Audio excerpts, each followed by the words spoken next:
கால் நீட்டி உட்கார்ந்து இருக்கிறான் கிருஷ்ணன். எல்லாம் வேலை முடிஞ்சிருது. இதோ கொஞ்ச நாள்ல கிருஷ்ணனும் இறக்க போகிறான், அவனும் போய் ஆகணும், அவனுடைய விதியும் முடிய போகிறான். அப்படி உட்கார்ந்துட்டு இருக்கும்போது காலை பிடிச்சு அமுக்கிக்கிட்டே இருந்தானா ஒருத்தன், அவன் பேர் உத்தவன்.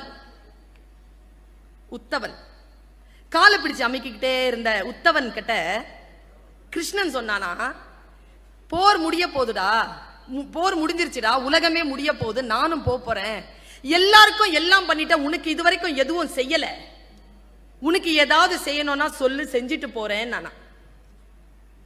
அப்போ உத்தவன் சொன்னானா, இறைவா, உன் காலுக்கு அருகில் உட்கார்ந்து உன் மேனியை தொடக்கூடிய ஒரு பாக்கியம் எனக்கு மட்டும்தானே கிடைச்சது, எனக்கு அது தவிர்த்து வேறு எதுவும் வேண்டாம். நல்லா யோசிச்சு சொல்லி, எதுவும் வேண்டாமா?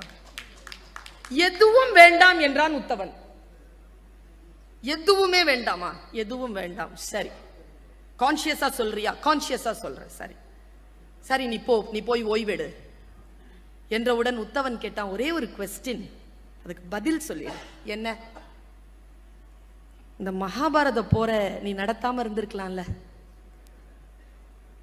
கிருஷ்ணன் பதில், இல்லை, அது முடிந்திருக்காது, என்னால் முடிந்திருக்காது. சரி, இந்த சூதாவது நிறுத்தி இருக்கலாம்ல? அவன் சொன்ன கேள்வி நியாயமானதுங்க. இந்த சூதையாவது நீ நிறுத்தி இருக்கலாம்ல? கிருஷ்ணன் தந்த பதில் அபாரம், வித்தியாசமான பதில். அவன் சொன்னா என்ன பதில் பாருங்க, கனெக்ஷனே இல்லாத பதில சொன்னான். துரியோதனன் விவேகி. அவன் சொன்ன பதில், துரியோதனன் விவேகி, அதனால் என்னால் சூதை நிறுத்த முடியவில்லை. என்ன விவேகி? நுட்பமா சொல்றேன், ஆசீர்வாதம் பெற்றவர்கள் கேட்டுக்கொள்ளுங்கள். கிருஷ்ணன் சொன்ன பதில் உங்களுக்கும் சேர்த்து சொல்றேன்.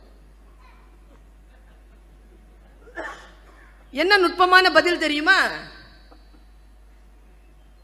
துரியோதனனுக்கு சூதாட தெரியாது என்பது தெரியும். நம்ம எல்லாருக்கும் எது தெரியாதுன்னு தெரியாது.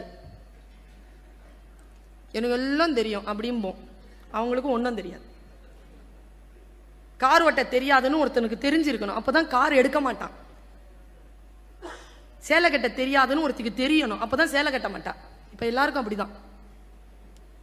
தெரியாதது தெரிஞ்சிருக்கணும், இல்லைன்னா அந்த வேலையை செய்யக்கூடாது. தனக்கு சூதாட தெரியாது என்பதை துரியோதனன் அறிந்திருந்தான். அதனால் தன்னுடைய மாமனான சகுனியை வைத்து விளையாடினான். ஆனால் தர்மனுக்கு தனக்கு சூதாட தெரியாது என்று தெரியாது. இருந்தாலும் அவன் ஆடினான். ஒரே ஒரு கேள்வி பதில்தான் உத்தவா உனக்கு. ஒருவேளை தர்மன் துரியோதனன் எப்படி தன் மாமன் சகுனி ஆடுவான் என்று சொன்னானோ, அப்படி தர்மன் என் கிருஷ்ணன் சகுனிக்கு எதிராக விளையாடுவான் என்று அறிவித்திருந்தால் இந்த போர் நடந்திருக்க வாய்ப்பே கிடையாது. என்னை அவன் சூதாட விடவில்லை. நம்பர் 1. அதுலயும் தர்மர் ஒரு வேலை செஞ்சிருக்கிறார். என்னன்னா, இறைவா, நான் சூதாடுவது கிருஷ்ணனுக்கு தெரியக்கூடாது என்று வேண்டிக் கொண்டான். பிரச்சனையா? உடனே உத்தவன் கேட்டான், எங்க பாருங்க ஞானம் வருது. உத்தவன் கேட்டான், ஏன் இறைவா, அவர்கள் அழைக்கவில்லை என்றாலும் நீ போக மாட்டாயா? கிருஷ்ணன் தந்த பதில், அப்படியெல்லாம் இல்லப்பா, நான் வாசல்ல தான் நின்னுட்டு இருந்தேன், கூப்பிட்டு இருந்தா ஓடி வந்திருப்பேன், அவன் கூப்பிடல. அடுத்ததாக மறுபடியும் உத்தவன் கேட்கிறான், அப்படி என்றால் வாசலில் நிற்பதுதான் உன் வேலையா? அழைத்தால் மட்டும்தான் வருவாயா? ஆம், அப்படித்தான், அழைத்தால் மட்டும்தான் வருவேன். ஆனால் எது தெரியுமா மனிதர்களை வழி நடத்தும்?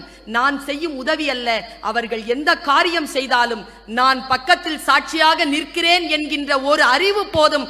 அவர்கள் எந்த தவறும் செய்யாமல் தன்னைத்தானே காப்பாற்றிக் கொள்ளலாம் என்று பேசினான் கிருஷ்ணன்.